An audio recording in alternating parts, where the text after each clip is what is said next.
안녕하세요. 스트래티직 웰스 아키텍트 오종현입니다. 챗 GPT에게 제가 하는 일을 알려주고 네이밍을 해달라고 했더니 이렇게 정의를 내려주더군요. 스트래티직 웰스 아키텍트, 부를 건축하는 전략가. 저는 고려대학교에서 경제학을 전공하고 대학원에서 석사까지 마쳤습니다. 증권업계에서 펀드 매니저 및 애널리스트로 활동하다가 2004년 컨설팅 업계에 뛰어들어 현재 20년째 일하고 있으며 지금까지 컨설팅한 업체는 약 500여 개에 이릅니다. 저는 이런 일을 하고 있습니다.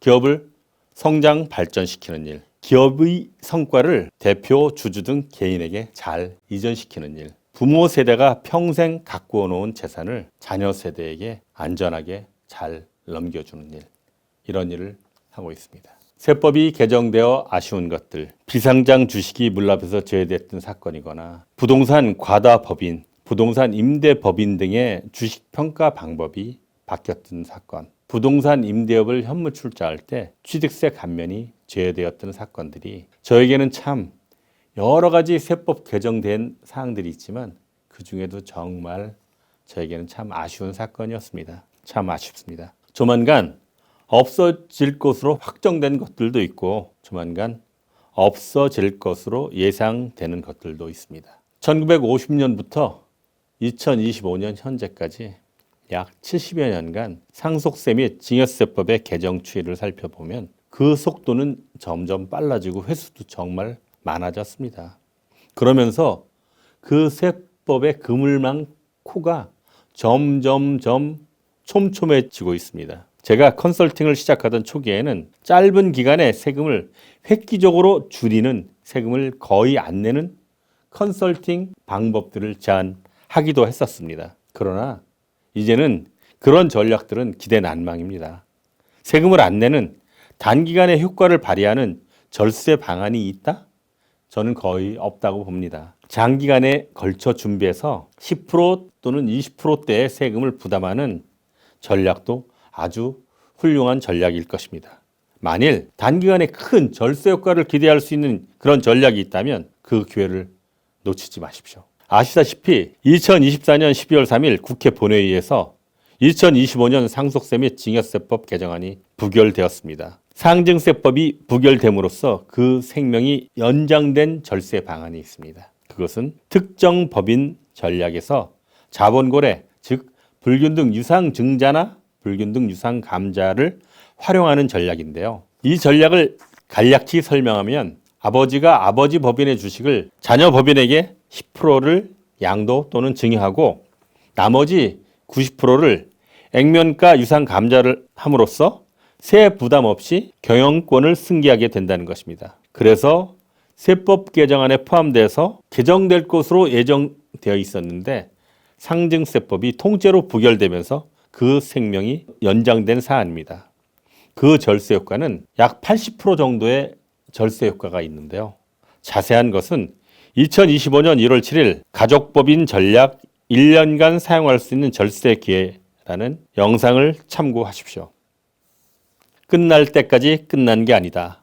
소득세법은 원안대로 통과되어서 주식을 배우자 등에게 증여하고 1년 이내에 양도하면 최초 소유자, 즉 증여자의 취득가액으로 양도소득세를 계산하게 함으로써 배우자 증여를 통한 양도소득세 절세 행위는 더 이상 불가능해졌는데요. 이는 2025년 1월 1일 이후 증여받는 분부터 적용합니다. 그런데 증여세 신고는 증여일이 속하는 달의 말일로부터 3개월 이내에 신고하면 됩니다. 예를 들어 11월 1일에 증여했다면 11월 말부터 1개월이 지난 12월 말, 2개월이 지난 1월 말, 3개월이 지난 2월 말까지 신고할 수 있습니다. 끝난 게 아니다라는 말씀 드립니다. 이는 양도소득세 2월과세 적용 대상, 즉 주식을 양도하는 경우에 적용되는 것입니다. 그러면 최근 수년간 말도 많고 탈도 많았던 배우자 증여 후 소각은 양도에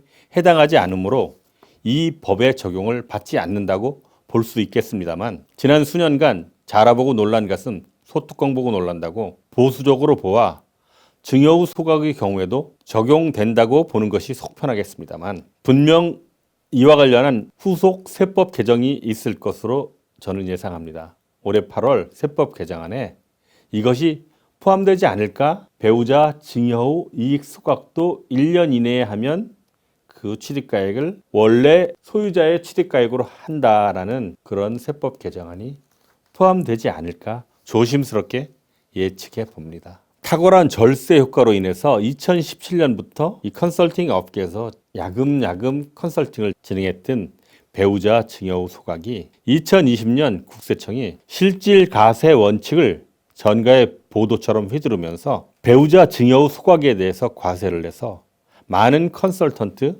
세무사 대표님들을 움찔하게 했는데요. 2024년 9월 12일 대법원 2024도 42-659에서 심리 불속행, 즉 국세청의 상고를 기각하면서 일단락 되었습니다. 그렇다면 본 영상의 제목처럼 배우자 증여 후 소각을 마음 놓고 아무렇게나 해도 문제가 없을까요? 한번 짚어보도록 하겠습니다. 그러면 왜 많은 사람들이 배우자 증여 후 양도 소각을 했을까요? 보다시피 세금이 싸기 때문입니다. 회사의 누적된 이익을 개인화할 수 있는 대표적인 방법은 급여 인상 또는 배당입니다.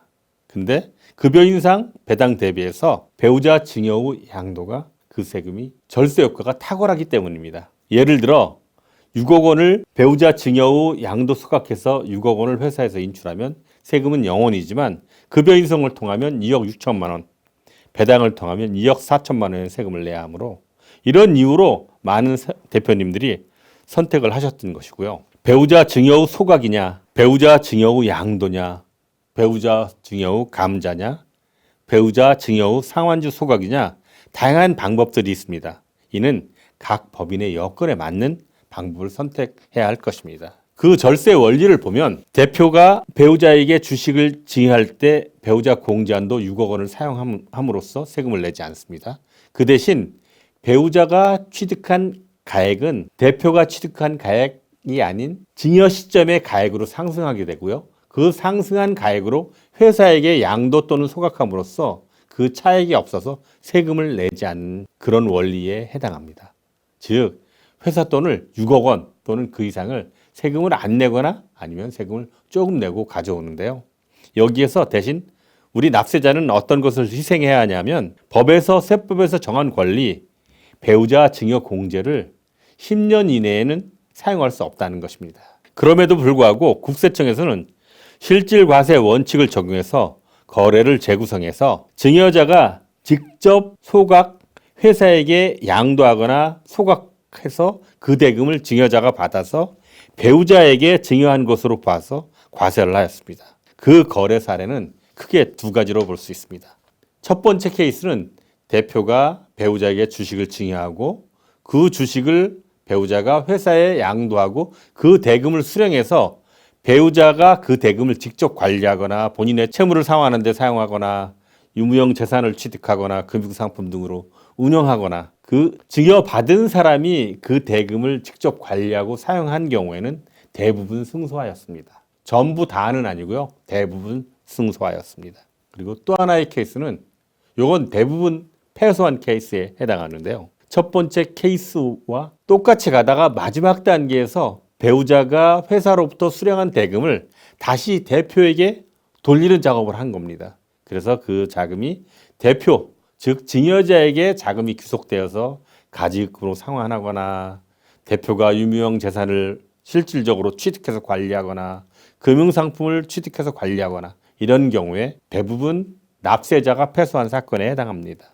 이 표는 국세 법령 정보 시스템에서 배우자 증여 후 소각과 관련한 판례들을 다 검색하고 제가 인지한 사건들을 따로 검색해서 정리해 본 겁니다. 대략 한 20여 건이 검색이 되는데요. 그 중에 위에 7건과 아래 파란색으로 된 12건이 있습니다. 그것의 차이는 맨 오른쪽에 자금 순환 부분에서 자금이 회수된 것은 대부분 국세청이 이겼다. 즉 납세자가 패소하고요. 그리고 자금이 정상적으로 배우자에게 증여해서 그 배우자가 그 자금을 사용한 경우에는 납세자가 승소를 했습니다. 근데 정말 여기서 재밌는 것이 이런 사건, 이런 행위를 한 대부분의 한 70% 정도의 이유가 대표이사 가지급을 없애기 위해서 이런 행위를 했다는 것입니다. 납세자가 승소하고 패소한 사례들을 제가 한번 비교해 봤습니다. 그러면 배우자 증여 후 소각과 가지급금이 정말 밀접한 관계를 갖고 있는데요. 우리가 현실적으로 법인의 주주 구성을 보면 대표자가 단독으로 보유한 경우, 대표자나 배우자가 공동으로 보유한 경우, 대표자는 없이 배우자가 단독으로 보유한 경우 세 가지 구분으로 볼 수 있는데 현실적으로는 거의 70% 이상이 대표자 단독으로 법인의 주식을 모두 다 가지고 있습니다. 그러면 가지급금을 갖고 있는 사람들을 보면 역시 또 거의 90% 이상이 대표이사가 본인의 가지급금으로 갖고 있습니다. 실질적으로 우리 배우자나 이 가지급금의 발생 원인들이 대표자가 실제 자기의 어떤 개인적인 용도로 자금을 가져다 쓴 경우도 있지만 회사의 운영상 어쩔 수 없이 음성적인 자금이 필요하거나 장부가상에 서로 맞지 않아서 발생한 가지급금에 해당하다 보니까 대부분의 가지급금이 대표자에게 귀속되고 있습니다. 그러면 가장 많은 케이스인 대표자가 주식을 갖고 있는데 대표자의 가지급금을 없애기 위해서 배우자 증여 후 소각을 통한다고 하면 결국 이 자금이 대표자에게 다시 돌아오는 회수하는 과정을 거쳐야 합니다. 이렇게 되면 앞서 말씀드렸듯이 배우자 증여 후 소각 사건의 상당수는 대표자의 가지급금, 대표자가 개인적으로 가져다 쓴 것이 아닌 기업을 운영하면서 어쩔 수 없이 발생한 대표님들 입장에서는 엄청나게 억울한 가지급금을 해소하려는 목적이 많았습니다. 그래서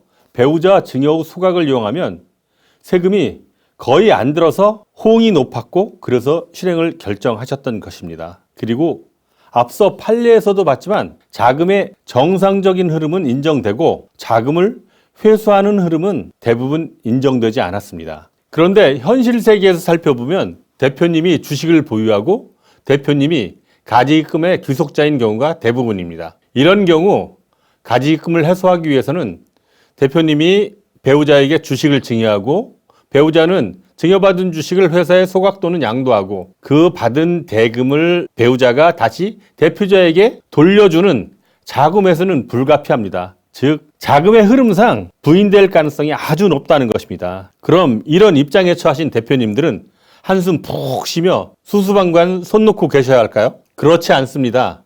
자금의 회수가 일어난 경우 대부분 부인되었습니다. 전부 다 인정되지 않은 것은 아닙니다. 부정의 부정 참 어려운데요. 즉 자금 회수한 것도 일부는 인정된 사례가 있습니다. 저는 이와 관련한 컨설팅 실적이 아주 많지는 않습니다. 20여 건 정도 수행을 했는데요. 그 중에 한 반은 자금의 정상 흐름 건이었고 그 중에 한 반은 자금이 회수되는 건이었습니다. 사실 초기 실행 단계에서 이 사건이 국세청에서 과세까지 할 것이라고 예상하지 못했습니다. 그래서 대부분들 저 역시 마찬가지였습니다.